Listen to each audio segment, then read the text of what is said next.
വിശുദ്ധ പൗലോസ് കോറിന്തോസുകാർക്ക് എഴുതിയ ഒന്നാം ലേഖനം, അധ്യായം 2.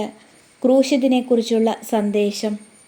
സഹോദരരെ, ഞാൻ നിങ്ങളുടെ അടുക്കൽ വന്നപ്പോൾ ദൈവത്തെപ്പറ്റി സാക്ഷ്യപ്പെടുത്തിയത് വാഗ്വിലാസത്താലോ വിജ്ഞാനത്താലോ അല്ല. നിങ്ങളുടെ ഇടയിലായിരുന്നപ്പോൾ യേശുക്രിസ്തുവിനെക്കുറിച്ചല്ലാതെ, അതും ക്രൂശിതനായവനെക്കുറിച്ചല്ലാതെ മറ്റൊന്നിനെക്കുറിച്ചും അറിയേണ്ടതില്ലെന്ന് ഞാൻ തീരുമാനിച്ചു. നിങ്ങളുടെ മുമ്പിൽ ഞാൻ ദുർബലനും ഭയചകിതനുമായിരുന്നു.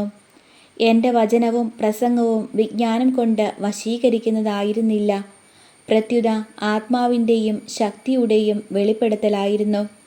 നിങ്ങളുടെ വിശ്വാസത്തിൻ്റെ അടിസ്ഥാനം മാനുഷിക വിജ്ഞാനമാകാതെ ദൈവശക്തിയാകാനായിരുന്നു അത്.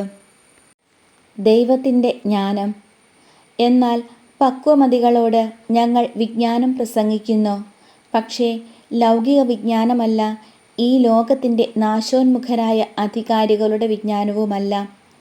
രഹസ്യവും നിഗൂഢവുമായ ദൈവിക ജ്ഞാനമാണ് ഞങ്ങൾ പ്രസംഗിക്കുന്നത്. അത് നമ്മുടെ മഹത്വത്തിനായി യുഗങ്ങൾക്ക് മുമ്പ് തന്നെ ദൈവം നിശ്ചയിച്ചിട്ടുള്ളതുമാണ്. ഈ ലോകത്തിൻ്റെ അധികാരികളിൽ ആർക്കും അത് ഗ്രഹിക്കാൻ സാധിച്ചില്ല. സാധിച്ചിരുന്നെങ്കിൽ മഹത്വത്തിൻ്റെ കർത്താവിനെ അവർ കുരിശിൽ തറയ്ക്കുമായിരുന്നില്ല. എഴുതപ്പെട്ടിരിക്കുന്നത് പോലെ ദൈവം തന്നെ സ്നേഹിക്കുന്നവർക്കായി സജ്ജീകരിച്ചിരിക്കുന്നവ കണ്ണുകൾ കാണുകയോ ചെവികൾ കേൾക്കുകയോ മനുഷ്യ മനസ്സ് ഗ്രഹിക്കുകയോ ചെയ്തിട്ടില്ല. എന്നാൽ നമുക്ക് ദൈവം അതെല്ലാം ആത്മാവ് മുഖേന വെളിപ്പെടുത്തി തന്നിരിക്കുന്നു. എന്തെന്നാൽ ആത്മാവ് എല്ലാ കാര്യങ്ങളും, ദൈവത്തിൻ്റെ നിഗൂഢ രഹസ്യങ്ങൾ പോലും അന്വേഷിച്ച് കണ്ടെത്തുന്നു. മനുഷ്യൻ്റെ അന്തർഗതങ്ങൾ അവൻ്റെ ആത്മാവല്ലാതെ മറ്റാരാണ് അറിയുക? അതുപോലെ തന്നെ ദൈവത്തിൻ്റെ ചിന്തകൾ ഗ്രഹിക്കുക ദൈവാത്മാവിനല്ലാതെ മറ്റാർക്കും സാധ്യമല്ല. നാം സ്വീകരിച്ചിരിക്കുന്നത് ലോകത്തിൻ്റെ ആത്മാവിനെയല്ല, പ്രത്യുത ദൈവം നമുക്കായി വർഷിക്കുന്ന ദാനങ്ങൾ മനസ്സിലാക്കാൻ വേണ്ടി ദൈവത്തിൻ്റെ ആത്മാവിനെയാണ്.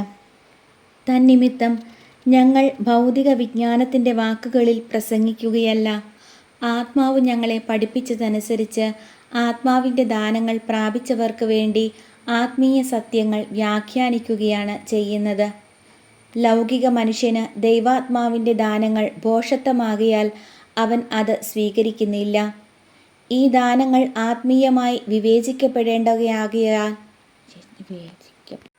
തന്നിമിത്തം ഞങ്ങൾ ഭൗതിക വിജ്ഞാനത്തിൻ്റെ വാക്കുകളിൽ പ്രസംഗിക്കുകയല്ല, ആത്മാവ് ഞങ്ങളെ പഠിപ്പിച്ചതനുസരിച്ച് ആത്മാവിൻ്റെ ദാനങ്ങൾ പ്രാപിച്ചവർക്ക് വേണ്ടി ആത്മീയ സത്യങ്ങൾ വ്യാഖ്യാനിക്കുകയാണ് ചെയ്യുന്നത്.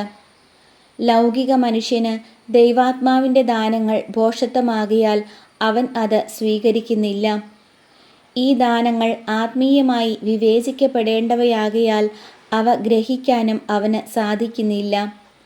ആത്മീയ മനുഷ്യൻ എല്ലാ കാര്യങ്ങളും വിവേചിച്ചറിയുന്നു, അവനെ വിധിക്കാൻ ആർക്കും സാധിക്കുകയുമില്ല. കർത്താവിനെ പഠിപ്പിക്കാൻ തക്കവിധം അവിടുത്തെ മനസ്സ് അറിഞ്ഞവൻ ആരുണ്ട്? ഞങ്ങളാകട്ടെ ക്രിസ്തുവിൻ്റെ മനസ്സ് അറിയുന്നു.